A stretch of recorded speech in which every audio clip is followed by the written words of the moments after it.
Disfruta con nosotros una buena taza de café. Uno casi puede predecir que va a aumentar en los homicidios y la violencia. Es que ahí está también hospedado un líder del cártel del Golfo. Entonces realmente iban sobre él. Nuestra cifra negra en periodos vacacionales, si bien ha bajado, no deja de ser significativa. El debate internacional entre Occidente está precisamente basado sobre el tema de la inequidad de ingresos. El mejor debate y un sofisticado análisis, con la información de primera mano, la degustamos con una buena taza del primer café.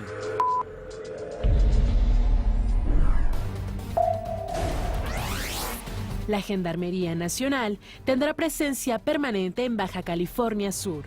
Que en poco tiempo, nuevamente, Baja California estará lista para recibir a los turistas y para que los habitantes puedan estar en su empeño de salir adelante, siempre por supuesto acompañado por el gobierno de la República. El presidente Enrique Peña Nieto recibe el Premio Estadista Mundial 2014. Ni siquiera de un solo gobierno. Son logros de toda una nación que se atrevió a cambiar y a emprender su transformación. Recibe la Cámara de Diputados iniciativa para que la Fiscalía General sustituya a la PGR. Siria apoya ofensiva de Estados Unidos contra el Estado Islámico, pero pide que se respete la soberanía nacional. Agencia de Estados Unidos prevé que el número de contagios por ébola ascienda a 1.400.000 casos. ¿Qué tal? ¿Qué tal?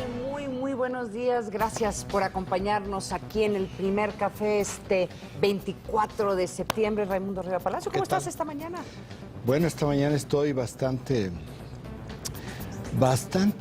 choqueado, permíteme usar este anglicismo, por lo que sucedió con este diputado federal secuestrado. Está documentado que fue secuestrado el lunes, este diputado de Jalisco, y en la camioneta en la cual fue secuestrado, lo vamos a ver más adelante, apareció con dos cuerpos calcinados. No hay todavía información que pueda probar que las personas que murieron en ese atentado hayan sido el diputado y su ayudante. De este tema vamos a hablar. Este tema domina hoy la agenda informativa. También domina la agenda informativa de este día la visita del presidente Peña Nieto a Nueva York. Fue un día muy intenso, el de ayer del presidente Peña Nieto en Nueva York, donde lo que más surge en los medios es como el premio que recibió como estadista mundial, que me parece que es lo menos importante. Sí. Participó en la cumbre del Foro Climático, donde no terminan de llegar a un acuerdo sobre emisiones de dióxido de carbono, que es lo que genera muchísimo la contaminación, pero él también propuso con todos los países de la Alianza del Pacífico, que incluye a China, y por eso resalto, un combate multinacional al narcotráfico, que esto es muy interesante, y menciono China porque de China se exportan, es el principal exportador de los precursores químicos de las metanfetaminas, que es la principal droga en Estados Unidos, y también una de las 8 triadas chinas, porque hay 8 mafias chinas, pero una de ellas es la principal responsable del tráfico humano en Centroamérica. Entonces, que pudiera llevarse a China a este frente multinacional sería muy importante para ir reduciéndole posibilidades a la delincuencia organizada. Y la otra es que estuvo el presidente en el Consejo de Relaciones Exteriores. Bueno, lo trataron de una manera excepcional. Lo presentó el copresidente del Consejo de Relaciones Exteriores, Robert Rubin, que fue secretario del Tesoro, y bueno, se desvivió en elogios para el presidente. Se ve que no es su amigo, lo conoce, no es su amigo, pero fue muy cálido el señor Robert Rubin en la presentación del presidente Peña Nieto en este consejo que no lo señala la prensa, pero este consejo reúne la cúpula, y tú lo conoces muy bien porque tú eres parte de, pero reúne en su cúpula a 200 de los empresarios más importantes de Estados Unidos, más influyentes, así como también a un grupo muy notable de exfuncionarios y funcionarios del gobierno de Estados Unidos. Es, desde mi punto de vista, el grupo privado más influyente en la política exterior de los Estados Unidos. Y no se refleja en los medios. A mí me sorprendió. Pues es que es increíble la manera como no se contextualiza la información y pasa totalmente desapercibido. Y me parece que los dos grandes temas ayer del presidente fueron el Foro Climático, como un evento importantísimo en el cual México ratifica todo lo que tiene que ver con el protocolo de Kioto, lo cual es muy importante porque hay una corriente de opinión muy en contra. Y la otra es este encuentro, porque este encuentro sí va a los MacPatos, ¿verdad? Y va a la gente que toma decisiones en Estados Unidos. Y también hay muchos en ese grupo, y seguramente estuvieron ahí durante la reunión, durante la presentación del presidente. Hay un grupo de representantes de analistas y personas que están en los medios de comunicación, o sea, también los que están escribiendo columnas. Pero son de altísimo nivel, no es la tropa. Y los medios hoy no lo reflejan porque no dan el contexto. Es como una conferencia normal y en realidad lo importante es el foro en el cual transmitió ciertos mensajes. Estos dos temas vienen reflejados en la prensa de una manera extraña. 38% de los impactos en el PA informativo que nos proporciona la agencia Interite tiene que ver con el secuestro del diputado Gabriel Gómez Michel. Sin embargo, pues la gran mayoría de la prensa esta mañana en la Ciudad de México dice que sí fue asesinado. Lo que le podemos decir es que hasta este momento no se ha determinado, no se ha confirmado porque todavía no han hecho los análisis de ADN correspondientes o no los han terminado. Ayer, cuando fue descubierta esta camioneta con los dos cuerpos calcinados, pues se procedió primero a lo que son las investigaciones correspondientes para poder determinar si era o no la camioneta. Vamos a hablar de esto un poco más adelante, a más detalle. Se tomó el ADN y se pidió a los familiares del diputado y también de su chofer escolta que iba con él pruebas del ADN para que puedan hacer ese trabajo. No se ha realizado, o cuando menos no se había confirmado nada hasta esta madrugada, y por eso me llama la atención que la prensa hoy, en su gran mayoría, ya no habla de la posibilidad, sino lo da ya como un hecho consumado. Esto me parece que es adelantarse un poco. Diputados y políticos en la portada Universal dice que se lo llevaron para matarlo. Esto me dijo Mario Fabio Beltrán. Está muy extraño, muy extraño. Vamos a hablar de esto un poco más adelante para dar el contexto del diputado. 23% de los impactos es la visita del presidente Peña Nieto a Nueva York. Le comentamos y más adelante también vamos a darle más detalles. 18% de los impactos en este país informativo fue la comparecencia ayer en el Senado de la secretaria de Desarrollo Social, Rosario Robles. Ella habla mucho del cambio de los programas sociales que dejan de ser asistenciales para una inclusión productiva. La inclusión productiva regresa un poco a lo que fue en su origen Solidaridad, pero lo avanza más. Solidaridad no era un programa asistencial donde yo nada más te doy dinero y tú no te mueras de hambre, sino que decía, bueno, yo te aporto materiales para mano de obra, por ejemplo, y tú pones la mano de obra, que no es netamente asistencial. Aquí ya va más allá. En los gobiernos del PAN era transferencia directa de recursos sin nada. Que pues pervirtió mucho los programas sociales, pero esa es una lógica también de ser programas sociales. No quiero decir que esté mal, quiero decir que eso, pues sí pone un freno a la pobreza extrema, pero no lo saca de la pobreza. Aquí el nuevo plan de Progresa, sí es Progresa, ¿verdad? Porque ya son tantos nombres que siempre me equivoco. Aquí no es únicamente un programa social, de transferencia de recursos, sino que también se crean las condiciones para que se incorporen al aparato productivo. Claro. Eso sí, puede romper el ciclo de la pobreza que y asegurar que sus hijos vayan a la escuela. También hay un compromiso de que tienen que hacerse exámenes médicos con cierta regularidad. Entonces tienen que estar presentes en charlas de diferentes no fue un día de campo para la secretaria. Hubo muchas críticas por lo que lo que le dijeron los senadores, la opacidad en los programas sociales. Sí. La opacidad es un tema, que sigue siendo no un déficit de México, sino sigue siendo un proceso de enorme construcción en lo que tiene que ver con rendición de cuentas. El 14% de los impactos, un nuevo reporte del INEGI en materia económica. Ayer comentábamos que el INEGI estaba empezando a dar algunos datos positivos, pues hoy continúa porque dio el informe mensual de las ventas. Entonces, las ventas al mayoreo y al menudeo que registra tanto en el comparativo del 2013, un incremento, como en el comparativo de junio a julio. En ventas al mayoreo aumentó 0.4% con respecto al año anterior, y al menudeo avanzó 2% con respecto al año anterior. Con respecto a junio de este año, los datos de julio fueron un incremento de 4.93% al mayoreo y 0.40% al menudeo. Aquí ligero, pero sigue avanzando de manera lenta pero sostenida, diríamos. 7% de los impactos. El presidente Peña Nieto ayer envió la iniciativa presidencial para la reforma de la PGR, que la convertiría, en caso de aprobarse, y se va a aprobar, en una Fiscalía General. Hay un paso muy importante, porque no es un asunto de nombre. Lo que se le va a dotar fundamentalmente a la Fiscalía General es un rango de autonomía nunca antes visto en esta dependencia.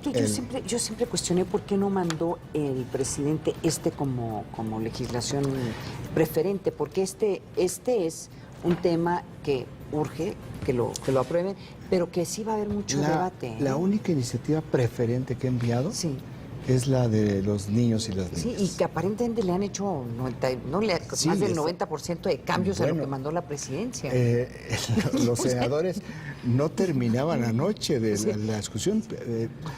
No nos hemos metido realmente al tema, en dónde están las diferencias, los obstáculos, qué es lo que está sucediendo ahí. Yo creo que son visiones muy diferentes de cómo debe de protegerse los derechos de los jóvenes y de los niños. Yo creo que es lo que presentó la presidencia. Y está bien, la presidencia tampoco está saliendo a decir que está mal lo que están haciendo los legisladores, pero sí todo ese proceso del uso de este que es una gran herramienta para el presidente de legislación preferente, me sorprendió, y lo hablamos desde hace un mes. ¿Por qué esta legislación y no para el combate a la corrupción, que es donde le están pegando bastante duro a la presidencia, o la Fiscalía General? Porque va a haber un gran debate de cuál es y cómo debe de concebirse y cómo debe reformarse la Procuraduría General de la República. Oye, pues este es el plan informativo, y quizás lo único que hay que subrayar. Ayer yo fui muy vehemente diciendo de que Estados Unidos se había metido a Siria.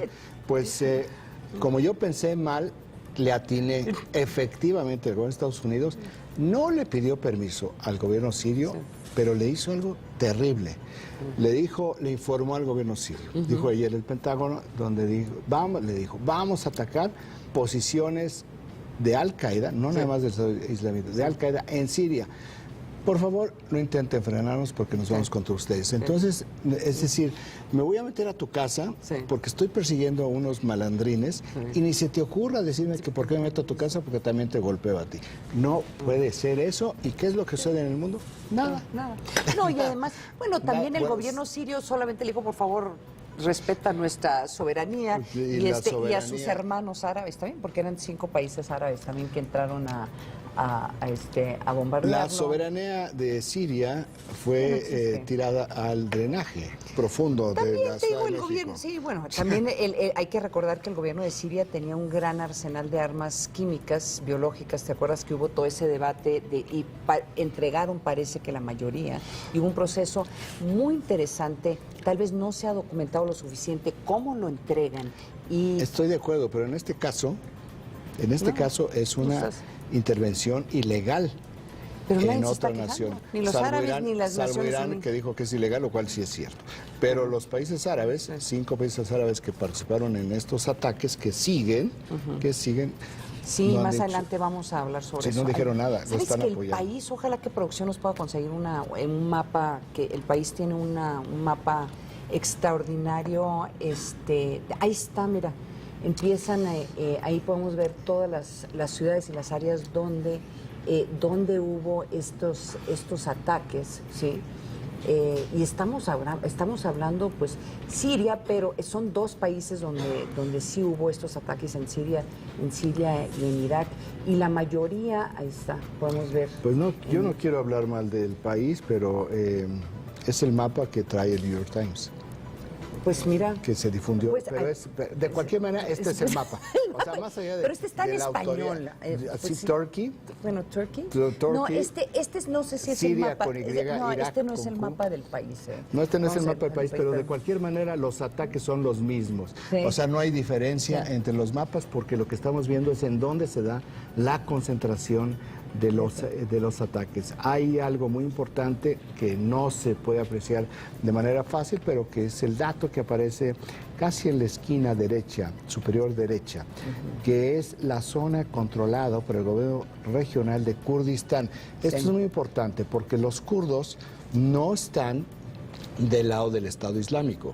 Y los kurdos, pues era un país que desapareció, que hay 26 millones de kurdos repartidos por más de 6 países, en los cuales tienen una fuerte presencia en el sur de Turquía. Si vemos dónde está el gobierno regional de Kurdistán, se encuentra en el sur de Turquía. Turquía es la frontera militar estratégica con el Medio Oriente, por eso son tan cuidadosos con el caso de Turquía. Y aquí lo que estamos viendo en el mapa son ataques que están encerrando las posiciones del extremismo islámico. Y hay un éxodo de población hacia Turquía que no se ha visto, están hablando miles y miles y miles de personas entrando casi cada hora por Turquía, tratando de evadir estos Oye, estos déjame ataques. decirte que estos ataques a Siria, en Siria, en Siria, es lo que domina los titulares de la prensa en Estados Unidos, pero yo quiero resaltar una segunda información que tiene el Washington Post, que es una información que dio a conocer ayer el Centro de Enfermedades de Atlanta, que es el principal centro de investigación médica, yo creo que del mundo, por los recursos que tiene el famoso CDC de Atlanta, y donde advierte que la infección por el ébola puede llegar a final de año a haber afectado a 1 millón de personas. 1,5 millones. 1,5 millones de personas. Es una cifra, es casi inconcebible pensar lo que eso implica. Es una pandemia. Es una pandemia, exactamente. Y ya están empezando a surgir críticas de por qué ha sido tan lento la reacción de gobiernos como el de Estados Unidos y los países europeos en ayudar a África. Y por qué básicamente tomaron una posición, Raimundo, de que pues ya había habido brotes de ébola en el pasado y morían 50 personas o 10 personas aquí, 30 acá, y no pasaba nada. Esto es un fenómeno completamente diferente. También es un reflejo de la incapacidad que tiene la comunidad internacional de reaccionar ante algo que ya saben que va a suceder. Va a haber una pandemia mundial, ya sea de ébola, de la influenza aviar, algo. Pero se suponía que para este tipo de situaciones ya la comunidad internacional estaba preparada. Hoy también varios periódicos en el Distrito Federal están publicando la fotografía tomada de las imágenes de las cámaras de seguridad en Tlaquepaque, Jalisco, del momento en el cual secuestran al diputado terrible, Gómez Michel. Por eso se tiene, mira la fotografía, aquí está el diputado, iba en esa camioneta azul, lo interceptan. Bueno, había mucho tráfico a esa hora, se fue a las 5 de la tarde con 11 minutos. Les insistimos, vamos a hablar sobre este tema en unos momentos más, pero esta es una fotografía que es muy dramática porque es el momento del secuestro. No hay duda que lo secuestraron, no hay duda que iban sobre él. Lo que no se sabe hasta este momento es si fue por confusión o fue directamente sobre él. Pero Raimundo, tú ves los titulares de las portadas, están diciendo... Yo estoy asombrado. El crimen organizado mata a diputado del PRI, eso es en la portada de La Razón. Yo estoy asombrado de la manera como los medios hoy, sin ninguna fuente oficial, ni siquiera anónima, están diciendo que lo mataron. Se lo llevaron para matarlos, esto lo dijo Mario Fabio Beltrones, está en la portada del Universal, y ya hablan de que hayan el cadáver del diputado federal Gabriel Gómez Michel, que tampoco, como lo habías dicho tú, por lo menos hasta el momento hay una confirmación oficial de su cuerpo. Yo escuché el audio de la entrevista que le hizo la prensa al diputado Beltrones, y yo no registré que él haya dicho se le van para matarlo. Yo registré muy bien cómo él se paró en la parte del secuestro. Entonces dijo, fue secuestrado. Pero no, esto no quiere decir que no lo haya dicho. Lo que quiero decir es que yo el audio que yo escuché no lo incluía. Milenio, levantan y asesinan a diputado federal, secuestran a la periodista en Jalisco. Lo hallan en Zacatecas. Calcinado, también hay que recalcar que lo hallan en Zacatecas. También te dice algo, ¿verdad? Sí, también te dice mucho. Milenio, y lo voy a resaltar, trae en su portada, ellos tienen como colaborador desde hace un buen tiempo a Juan Ignacio Zavala.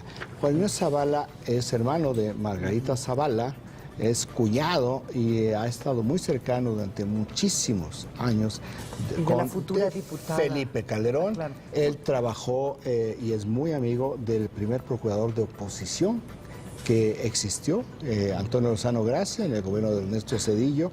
Ha sido un militante del PAN muy connotado, muy belicoso, muy guerrero, muy articulado, muy fijo en sus posiciones, y lo resalto porque este texto que hoy publica en Milenio, que es su colaboración regular, anuncia su salida del PAN. La crisis del PAN ha sido tan profunda que inclusive personas como Juan Ignacio Zavala, que viene de una de las familias doctrinarias del PAN, es decir, de familias de abolengo, de la aristocracia panista, dice, hace tiempo yo ya no estoy de acuerdo con las decisiones del PAN y ahora es tiempo de salir. ¿Tú crees, viendo hacia el futuro, esto está también mandando un mensaje de lo que va a ser su hermana, que la esposa del expresidente Felipe Calderón, y que se va a lanzar a una, Margarita Zavala también se lanza a una diputación? No, porque estas tres personas, que son los militantes más sólidos de la familia, de las dos familias, corren por diferentes rutas. Felipe Calderón y Margarita Zavala no juegan siempre en el mismo lado de la cancha en términos políticos. Lo vimos cuando se dio la elección para presidente del PAN, la primera elección de Gustavo Madero, que ella estuvo más apoyando a Gustavo Madero, y Felipe Calderón al final de cuentas quiso apoyar a Roberto Gil. Sí. Lo hemos visto en varios momentos donde se separan las líneas tácticas de los esposos, y también hemos visto cómo Juan Ignacio Zavala ha sido muy cuidadoso con su cuñado, pero hay cosas que también se trasluce en sus textos. No está del todo a gusto con alguna de las posiciones, como por ejemplo que sea tan beligerante últimamente cuando realmente su tiempo terminó. Y es el momento en el cual Margarita Zavala tiene que reactivar su carrera política, que la puso en un tiempo de espera mientras su esposo era candidato a la presidencia y presidente de la República. Sí manejó algunos. Lo manejó discretamente, pero no públicamente. Entonces, cuando estaba en la presidencia. Esto es lo que le da un enorme valor como un activo para el PAN.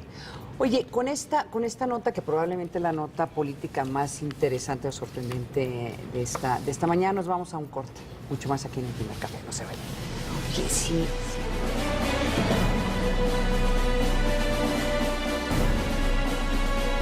En los momentos más difíciles, Los mexicanos siempre tendemos la mano a quien más lo necesita.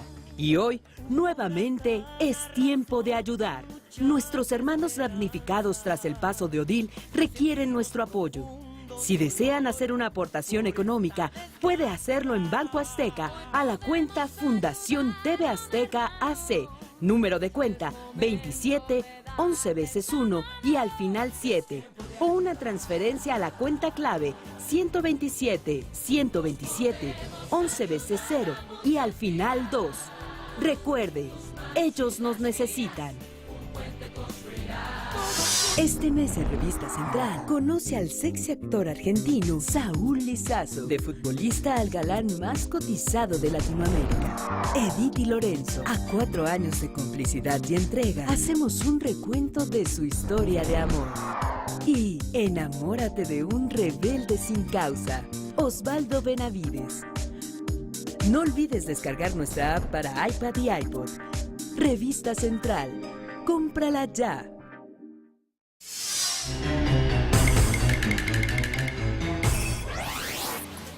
Conflicto en Ucrania. 3.543 personas han muerto. Incluye a las 298 víctimas del avión derribado al este de Ucrania. El dato útil para comentar en el café. Cuando estamos en el agua, estamos en su mundo. Fusión Salvaje presenta 10 tiburones mortales. Miércoles 19 horas. Proyecto 40. ¿Cuán informados estamos? Únete al debate político con Lourdes Mendoza en A que no sabías. Miércoles 21 a 45 horas. Proyecto 40.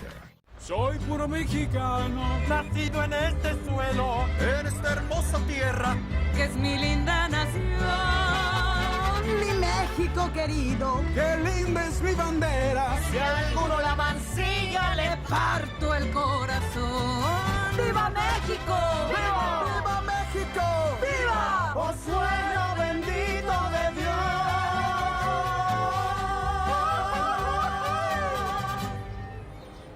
Hoy es tiempo de ayudar. Nuestros hermanos damnificados requieren de todo nuestro apoyo. Hoy es tiempo de ayudar y usted lo puede hacer donando en los centros de acopio alimentos no perecederos, artículos de limpieza de primera necesidad, pañales para bebé. Es importante no donar agua, ropa, medicinas y zapatos. O si prefieren una aportación económica, pueden hacerlo en Banco Azteca. A la cuenta Fundación TV Azteca AC. Número de cuenta 27 11 veces 1 y al final 7. O también pueden hacer una transferencia a la cuenta clave 127 127 11 veces 0 y al final 2. Recuerden, ellos nos necesitan. Hoy es tiempo de ayudar. Nos comprometimos a que nuestro país estuviera mejor comunicado y estamos cumpliendo. Se concluyeron más de 1.800 kilómetros de autopistas y carreteras. Cumplido. Se construyeron terminales especializadas en los puertos de Manzanillo y Lázaro Cárdenas. Cumplido. Se inició la construcción del tren de pasajeros México-Toluca. Cumplido. Y se desarrollan el tren ligero de Guadalajara y el tren de alta velocidad México-Querétaro. Nos comprometimos a mover a México y estamos cumpliendo. Mover a México. Gobierno de la República. Contrastes 40. El debate que necesitas para formar tu opinión. Miércoles 23:30 horas. Proyecto 40. Jorge Fernández Menéndez y Viviana Belsazo estarán de lunes a viernes a las 21:15 horas, develando los entretelones del mundo de la política. Todo personal. El pasado lunes, el diputado federal por Jalisco, Gabriel Gómez Michel, fue secuestrado en el municipio de Tlaquepaque cuando se dirigía al Aeropuerto Internacional de Guadalajara para volar hacia la Ciudad de México. Y aproximadamente a las 18 horas se detecta que varios vehículos abordan y privan de la libertad al menos a 2 personas que iban a bordo de una Suburban color azul. Las cámaras de seguridad captaron el momento en que varios sujetos interceptan el vehículo del diputado priista cuando aparentemente circulaba por Periférico, a la altura de la avenida 8 de Julio de ese estado. La camioneta del legislador fue encontrada en el municipio de Apulco, Zacatecas. En su interior se encontraban 2 cuerpos calcinados. Ambos fueron trasladados al servicio médico forense de la capital zacatecana para realizar las pruebas periciales que confirmen su identidad. Hasta el momento las autoridades no han confirmado si uno de los cadáveres localizados corresponde al funcionario priista y a su chofer. Regresamos con nuestros analistas a la mesa de El Primer Café.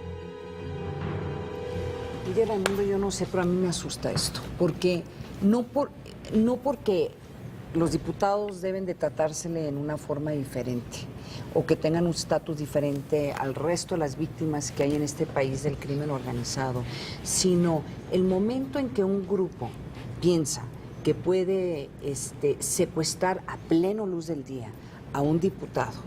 Y además, si llegan a ser ciertas esta información que tenemos, que lo mataron y que quemaron el auto y todavía en este momento no se puede asegurar que sean ellos o no, estamos hablando de un grupo de crimen organizado que verdaderamente piensa que pueden hacer estas cosas y no les va a pasar nada. Estamos hablando de impunidad. Estamos hablando de impunidad cuando hay 2 personas que...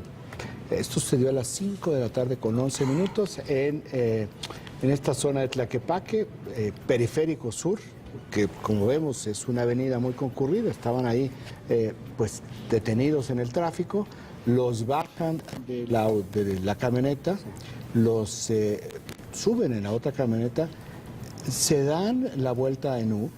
Es decir, había perfectamente muchísimos testigos que además, y estoy utilizando los tiempos que dijo el fiscal general de Jalisco ayer en una conferencia de prensa, Luis Carlos Nájera, a las 5:11 de la tarde empiezan a llegar llamadas de la gente a los números de emergencia diciendo que había habido un secuestro en ese lugar. Bueno, pues la Policía Municipal de Tlaquepaque, están en Tlaquepaque. La Policía Municipal de Tlaquepaque tardó más de 20 minutos en responder. Sí. Y cuando llegó dijo, pues aquí no se ve nada. Pues por supuesto que no se ve nada. Los secuestradores necesitan de 120 segundos, porque si tú elaboras algo que se lleva minutos, tus márgenes de que salgas bien son muy bajos. Entonces, 20 minutos es simplemente cuántos kilómetros pueden viajar durante 20 minutos. No hay manera que los puedan localizar, no hay manera que la Coordinación Metropolitana de Seguridad pueda establecer este cordón que se da en varias entidades en las cuales se establecen estos círculos y las policías, no nada más las locales, las estatales, sino también las interestatales operan para evitar este tipo de cosas. 20 minutos es mucho tiempo. Es demasiado tiempo. Entonces, fueron más de 20 minutos, creo que son 23 minutos los que tardó en llegar la policía. O sea, mira, ¿para qué van? Esas imágenes ¿para cuándo van? Lo están secuestrando? Esto es, de acuerdo con las llamadas telefónicas, esto se da 5 de la tarde, entre 5 y 10 y 5:11 de la tarde de ayer. No hay ninguna notificación, no hay ninguna llamada. Los familiares del diputado lo reportan como desaparecido hacia las 10:15 de la noche. Estoy siguiendo de memoria, insisto, la cronología, la ruta del tiempo que da el fiscal de Jalisco. Y de Zacatecas, a poco después de la 1 de la mañana de ayer, de Zacatecas les llega el reporte a la Procuraduría de Jalisco que había una camioneta que respondía a las características y a las placas que se habían reportado en donde habían secuestrado, o la camioneta del diputado. Si vemos, no se ve aquí en esta fotografía, pero lo que pasó es que los trasladan a la otra camioneta. No tenemos claro quién se llevó la camioneta del diputado. Iba el diputado con un chofer asistente. Las primeras versiones, que es parte de lo que todavía no está claro, es que al asistente lo habían bajado y ahí lo habían dejado. Entonces, sí. Hay algunas inconsistencias. Ahora, sí. ¿Por qué hay inconsistencias? Porque así es la información en este tipo de situaciones, por eso es la investigación, porque cuando suceden este tipo de cosas, mucha gente aporta de manera voluntaria y sin ninguna dolo o sin ninguna mala intención, aporta lo que se ve. y normalmente hay algunas, a veces hasta contradicciones. La Fiscalía de Jalisco envió a sus peritos a Zacatecas, para determinar qué era lo que había sucedido. No se sabe todavía. Le podemos decir que el diputado Gómez Michel es un pediatra, es un médico pediatra que practicaba la medicina. Él es del sur del estado, del municipio de El Grullo, donde fue regidor y fue presidente municipal, y todavía hoy en día iba a su municipio y daba consultas gratis a los niños. Él tiene dos áreas de especialización: la pediatría, que nunca dejó, y también el sector agropecuario. Él fue productor de caña durante 16 años hasta el momento de su desaparición. Él es una persona que en la Cámara de Diputados, en sus principales áreas de experiencia y donde él aportaba más, era en cuestiones relacionadas con niños, relacionadas con personas de la tercera edad. Quienes lo conocen muy bien llegaron a platicar con él sobre temas de seguridad. Nunca, como sucede lenguaje de cuerpo y como sucede con las personas, siempre habló abiertamente del tema. La percepción que tienen todas las personas que hablaron con él es que la persona estaba absolutamente limpia, sin mácula en el tema de la seguridad. No tiene ningún antecedente de sospecha ni de absolutamente nada que pudiera haber estado involucrado en un evento o con un grupo. Por eso la forma en que lo están reportando, de veras es como parecería que cuestionándolo. Que le está metiendo. Sabemos, no sabemos nada. Lo que estamos diciendo, no sabemos nada, porque esto tampoco la autoridad sabe nada. Lo que estamos diciendo es que el contexto, el antecedente de él, no tiene nada que ver con los temas de seguridad, no tiene ningún antecedente raro sobre la materia, lo cual hace muy extraño también este episodio, porque este episodio no es un asalto cualquiera, no es un secuestro cualquiera, iban sobre esta persona. Lo que no está claro en este momento es si iban exactamente sobre él por alguna razón o se equivocaron. Que también puede ser. Que es una, y también te resalta lo importante de todos estos sistemas de vigilancia, Raimundo, porque el que tengamos esas imágenes es muy importante para la autoridad, les permite hacer la investigación. Pero no te sirve de mucho estos sistemas de vigilancia si las autoridades no tienen la capacidad de reaccionar inmediatamente, particularmente en estos sistemas donde están transmitiendo, les está llegando al C4 en vivo, ¿no? Sí, nada más que el problema es que no tienes tú la capacidad humana para estar todo el tiempo viendo las cámaras. ¿Las tienen? ¿En un C4? Sí. No tienes a la gente para estar viendo. Porque si te distraes un momento viendo algo en la cámara. En el C4 tienen esa capacidad. Bueno, y un día vamos a hablar sobre esos C4. El tema es, hubo reportes de que se estaba dando un secuestro en ese momento y la policía llegó más de 20 minutos. Eso sí, ¿sabes qué? Es imperdonable. Oigan, vámonos a otro tema. Ayer el presidente Enrique Peña Nieto recibió el Premio Estadista Mundial 2014. Esta es la segunda ocasión que el mandatario mexicano es condecorado durante su gira de trabajo por Nueva York.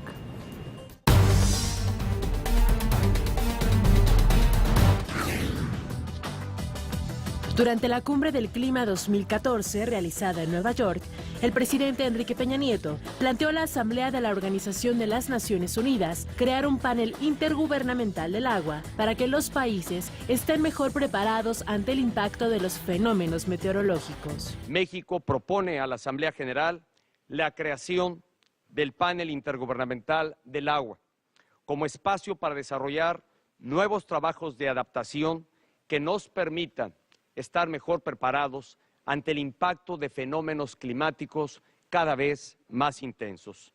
Para México, la atención al cambio climático es un compromiso de Estado.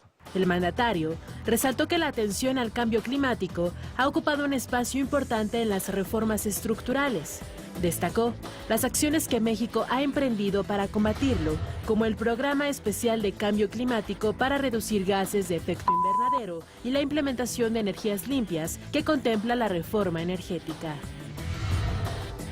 Este año pusimos en marcha el Programa Especial de Cambio Climático con medidas precisas a desarrollar durante esta administración para controlar por igual gases de efecto invernadero y contaminantes climáticos de vida corta. En paralelo, este año también se estableció el Programa Especial para el Aprovechamiento de Energías Renovables. Con él, vamos más allá de lo previsto en la ley respectiva, al establecer una meta aún más audaz, que en 2018 el 34.6% de la capacidad de generación de electricidad sea a partir de energías renovables y tecnologías limpias, y con ello, más de una cuarta parte de toda la energía eléctrica del país provenga de fuentes bajas en carbono.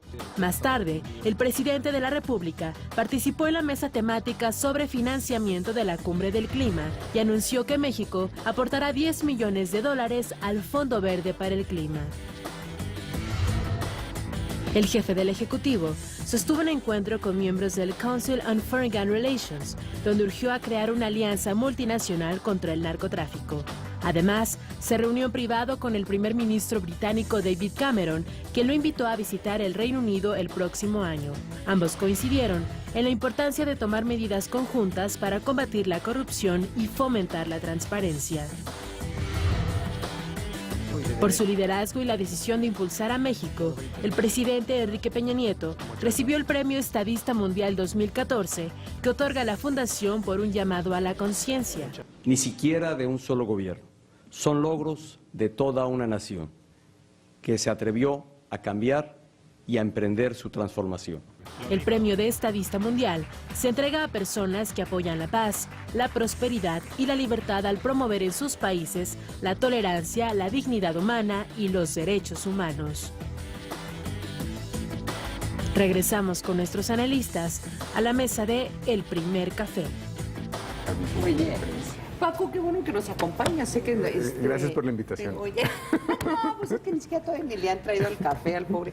Oye, tú traes esta mañana información sobre percepción que tiene que ver con el cambio climático, ¿verdad? Yo creo que situaciones como las que tuvimos en Guerrero el año pasado, la que lamentablemente tuvimos en Los Cabos recientemente, ha hecho que la gente se empiece a preguntar qué está pasando. Sí. Y ahí hay dos interpretaciones. La de esto tiene algo de normal, lo que pasa es que pasa en ciclos de tiempo amplios, entonces probablemente esto pasó en Los Cabos hace mucho tiempo y no lo registramos, o están pasando cosas, es decir, los huracanes realmente están siendo más, pues algo más impredecible. Más salvajes, impredecibles. La temperatura de la Tierra está cambiando, parece que hay un debate ahí si en los últimos 15 años, 50 años esto ha pasado o no.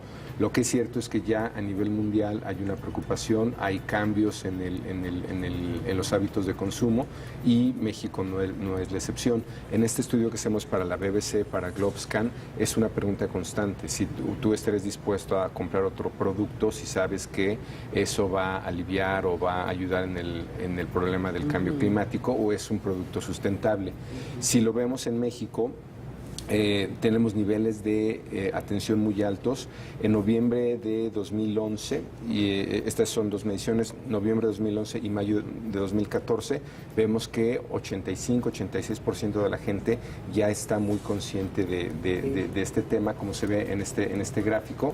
No ha subido, pero se mantiene constante.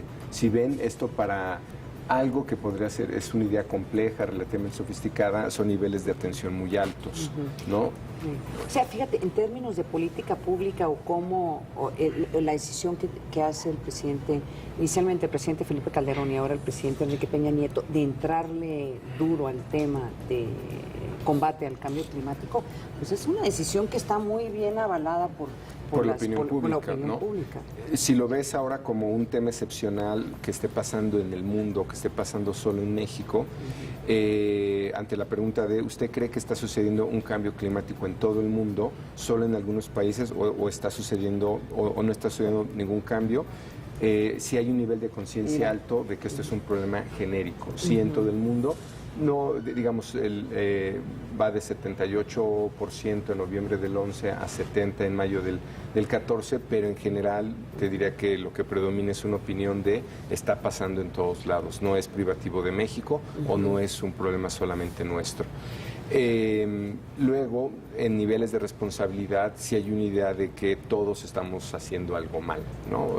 Sea por lo que consumes, por la basura, Pero por eso el es auto. Bueno, ¿no? Porque Sí. es bueno en el sentido porque crea responsabilidad a todos. Si se traduce en acciones, conductas, en exactamente. acciones. Que ahí te diría que en términos de campañas de medios, por ejemplo, si ven qué hace CNN ante un problema de percepción pública en Estados Unidos, te pone el problema y te da una opción de acción. ¿No? Te dice, mira, esta es la salida. Creo que no estamos ahí, ¿no? O sea, Sí. creo que aquí estamos en el nivel de alarma. Estamos en la opinión. Estamos en la opinión. Y si ves cómo se exprese, ¿quién considera usted que es el principal responsable del cambio climático? La humanidad, nosotros mismos, es decir, hay una idea de que la responsabilidad sí pasa por nosotros en niveles de más de 50%, 54%, 53%. Y es ahí donde viene esta parte de, parece que no hacemos mucho cuando vamos a, ¿qué tanto sabe usted? La idea de mucho es minoritaria, más bien creemos que sabemos poco o nada. Es decir, nuestros niveles de información son bajos, aunque tenemos preocupación alta, que otra vez creo que tiene que ver con que es una idea compleja. Pero uno ve también lo que está pasando con nuestros hijos.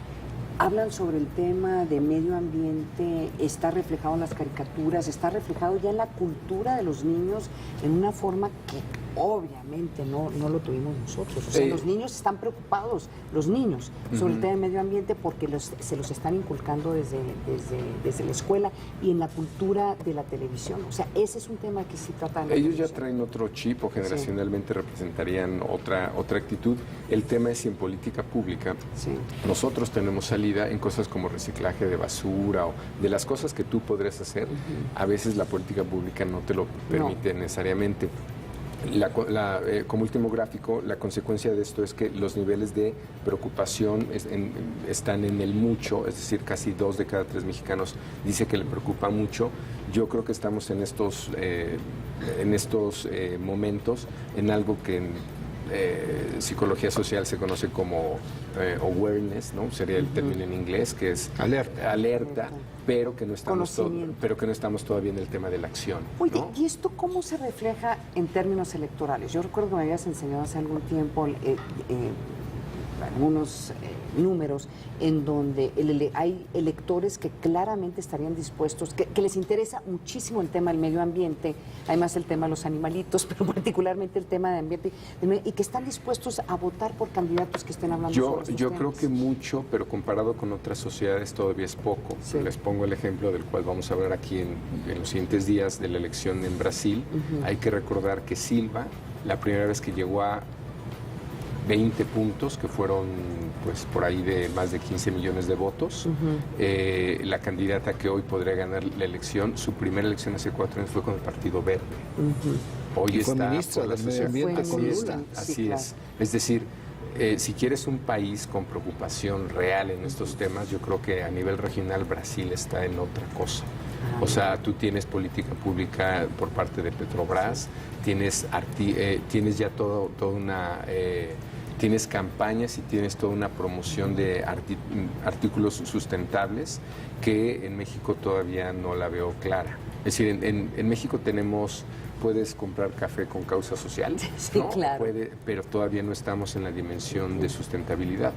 Y yo creo que hay países que esto ya lo traen como una preocupación, no como diría uno de los grandes teóricos de estos temas, Engelhardt, de una preocupación postmaterialista. Lo que se argumenta en Brasil es que para ellos es una preocupación totalmente material.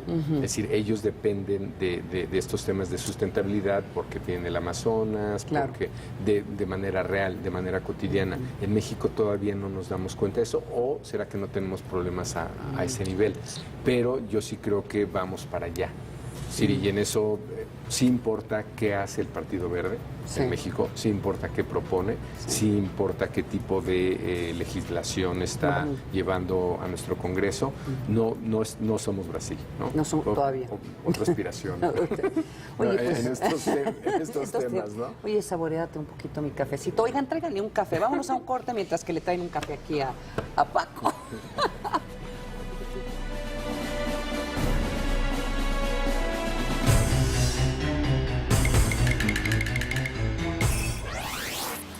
Conflicto en Ucrania. 275.498 desplazados. Entre 500 y 800 personas están en manos de grupos armados. El dato útil para comentar en el café.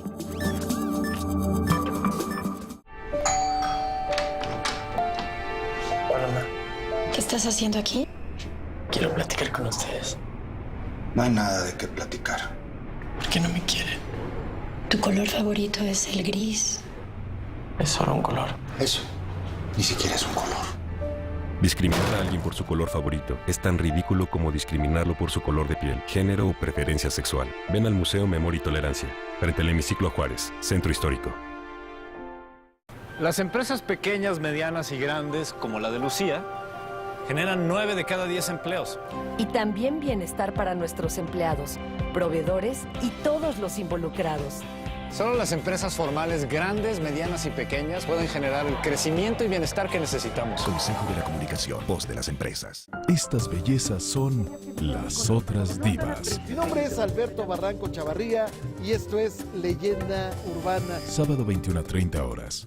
Baja California Sur aún nos necesita. Necesitamos muchas despensas para acá porque la verdad sí está muy feo por acá. Nos dejó todo destruido. Hoy es tiempo de ayudar. Con tu aportación, juntos reconstruiremos la esperanza de nuestros hermanos afectados. Hoy es tiempo de ayudar. Azteca y Grupo Salinas. Estas son las mañanitas que cantaba el rey David. Hoy por ser tu cumpleaños te las cantamos aquí. Despierta, mi bien, despierta, mira que ya amaneció. Celebramos 204 años de libertad. Cámara de Diputados, 62ª legislatura. ¿Existe un lugar donde jugar basta? Se toma en serio. Apretemos un botón y a ver qué palabra sale. Reporte Roemer, nuevo horario, viernes 21 a 45 horas. Proyecto 40. Monarquía, república. Robé pero poquito, dice Hilario Ramírez. La política de la izquierda en este país. Los reyes de la baraja te mostrarán que el poder está en tus manos.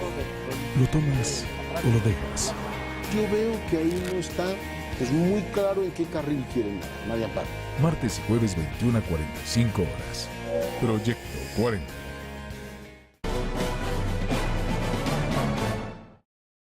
La política social en México es de nueva generación. Así lo afirmó la secretaria de Desarrollo Social, Rosario Robles, al comparecer ante el Senado. Dijo que se rediseñó el programa Oportunidades y se transformó al programa Prospera, porque en los últimos 30 años la pobreza en el país no se había reducido y al 2012, 52 millones de mexicanos seguían en esta condición. No permitió conseguir el objetivo fundamental, romper el círculo intergeneracional de la pobreza. No permitió, a pesar del creciente número de recursos destinados al programa y de la ampliación importante de las familias incorporadas al programa, que las generaciones posteriores estuvieran en una mejor condición que sus padres y sus madres. Rosario Robles destacó programas como la Cruzada Nacional contra el Hambre, con el cual 3 millones de mexicanos se alimentan mejor. Señaló que los programas sociales de este gobierno están encaminados a que los mexicanos tengan las herramientas para salir de la pobreza. Una política social que trasciende la visión asistencialista y que considera que la inclusión productiva y al empleo es la mejor medicina para romper el círculo intergeneracional de la pobreza. La secretaria fue cuestionada sobre las políticas para apoyar a la población más vulnerable del país. ¿Qué estrategias complementarias están programadas para garantizar la seguridad social de la población con alta vulnerabilidad en las comunidades y regiones del país? Segunda pregunta. ¿Qué acciones transversales se están realizando junto con otras secretarías para fortalecer la seguridad social de los grupos vulnerables que se encuentran fuera de los esquemas institucionales de la seguridad social? A la política social como tomando en cuenta el ciclo de vida y que en cada momento de la vida, desde el embarazo hasta después de los 65 años, ese sector de la población, ese grupo etario, esté protegido por diversos esquemas de seguridad social, por el acceso a la salud, también en un concepto universal, y por el acceso a diversos, al ejercicio de diversos derechos como algo muy importante. En la comparecencia, Rosario Robles se pronunció a favor del debate sobre el salario mínimo y dijo que está de acuerdo en que debe aumentar el ingreso de los mexicanos. Regresamos con nuestros analistas a la mesa de El Primer Café. Y vámonos de la comparecencia de la secretaria Rosario Robles a Brasil, ya que el próximo 5 de octubre se realizará la elección por la presidencia de Brasil. Hasta el momento, las encuestas prevén que la actual presidenta Dilma Rousseff y la candidata Marina Silva se enfrenten en una segunda vuelta. Brasil se prepara para su proceso electoral que se llevará a cabo el próximo 5 de octubre. En la mesa se centran dos propuestas: la presidenta Dilma Rousseff del Partido de los Trabajadores y la candidata del Partido Socialista Brasileño Marina Silva. Rousseff busca proteger la soberanía nacional, continuar con los programas sociales impulsados desde 2003 y ofrecer subsidios a las industrias en problemas como en el caso del sector automotriz y de la construcción. Mientras que Silva promete mantener y mejorar la atención social, pero ha expresado su intención de reducir el tamaño del Estado, así como limitar la acción de la banca pública y eliminar el carácter protector a la industria que ha fomentado la actual administración. Ayer, una encuesta de la Confederación Nacional de Transporte señaló que en la primera vuelta, la presidenta Rousseff lograría el 36% y Silva el 24% de los votos. De concretarse una segunda vuelta, Rousseff alcanzaría el triunfo con el 42% de los sufragios sobre el 41% obtenido por su contrincante. Varios sondeos coinciden con el ascenso y el posible triunfo de la dignataria brasileña en la primera vuelta electoral. Incluso, medios internacionales le dan la victoria a Dilma Rousseff, pues aseguran que en la segunda vuelta lograría una ventaja del 46%. Regresamos con nuestros analistas a la mesa de El Primer Café. Es una elección, yo creo, de la cual vamos a seguir hablando mucho aquí por lo interesante, digamos, primero porque en México no tenemos primera y segunda vuelta, lo cual es un mecanismo que bueno, se cuestiona ya en México si esto no te genera mayorías, no te genera mayor gobernabilidad, pero el fenómeno que se da en Brasil es, en la primera vuelta estaría ganando Dilma Rousseff y todas las mediciones dicen que en la segunda vuelta quien ganaría sería Silva, esta candidata que surge a partir de la muerte del que era el candidato Eduardo Campos. Así es, y esto es parte de lo fascinante de esta elección. Prácticamente que son dos mujeres. Es decir, es el único seguro, va a haber una mujer como presidente. Pero lo otro es que finalmente, luego del Mundial, sí hubo una caída muy fuerte en la popularidad de Dilma Rousseff y luego se recuperó. Si lo vemos en gráficos, que siempre es la forma más útil de hacerlo, en este ejercicio de Poll of Polls, que es, no importa quién lo haga, ¿no? Si es Datafolha o si es Census o si es cualquier otra firma. Esta es una mezcla prácticamente de 5 distintas fuentes. Verán que coincide claramente como en la primera vuelta, que es la línea verde. Sí. De hecho, hay un momento por ahí del 6 de septiembre, es decir, hace 15 días, que es ese dato donde la línea verde se pega con la azul. 30-30. Así es, donde se les da por empatados en la primera vuelta. Pero si ven, hay dos momentos que se señalan ahí. Termina el Mundial y muere el candidato Campos. Vean qué manera de subir en las preferencias, ¿no? De 21 puntos se va a 34 y se ha mantenido ahí. Es decir, hay una diferencia de alrededor de 4 puntos en la primera vuelta. En el siguiente gráfico, que es nuevamente... Déjame una vez, Paco, sí. Ahí al final, que se está volviendo a abrir, estaban 37-30, al final está 38-29. Esta línea donde Dilma Rousseff se empieza a separar, ¿tú crees que se pueda volver a achicar? ¿O no en la primera vuelta? En la primera vuelta yo creo que, no es que sea tan irrelevante o sea, qué pasa en la primera, porque al final va a depender cómo reaccionan los candidatos perdedores en la segunda, ¿no? Okay. Que va a ser Neves. que va a ser Neves, que va a ser... Pero se asume que Neves va a apoyar a Marina Silva, eso es lo que se asume en este momento. Pero no podría existir una situación donde apoya a Dilma. Ese es un factor. El otro es los líderes de estos partidos, entre ellos Cardoso. Hay que recordar que aquí pasa a jugar un papel muy importante Cardoso. Y Dilma Rousseff es una coalición. O sea, Además, no es un partido, así son muchos partidos. Así es, entonces cualquier parte de esa coalición que cuestione su lealtad en la segunda vuelta puede cambiar esto. Entonces sí, son equilibrios muy frágiles. Si vamos al siguiente gráfico, van a ver cómo se revierten las curvas, ¿no? Ajá. Ahí son importantes las fechas, siempre hay que recordar que en estas mediciones hay que recordar fuente y fecha, ¿no? Sí. Para ver qué puede estar pasando. Ese 36-36 es de Census, que es otra consultoría, entre el 12 y 15 de julio. Prácticamente el resto de las mediciones que ven ahí, que es todo agosto y septiembre, hay otro punto de encuentro, el 43-42 es de Ibope, 43-42. Oye, nos tenemos que ir, pero estamos empatados en este momento. Para efectos prácticos estamos empatados. Pues, y pasaron 3-4 minutos hablando de Brasil y no hubo una sola crítica de Raimundo Riva Palacio. Entonces, con eso nos vamos. Nos vemos hasta mañana. Los números son suficiente crítica. Nos vemos mañana de nuevo aquí en El Primer Café.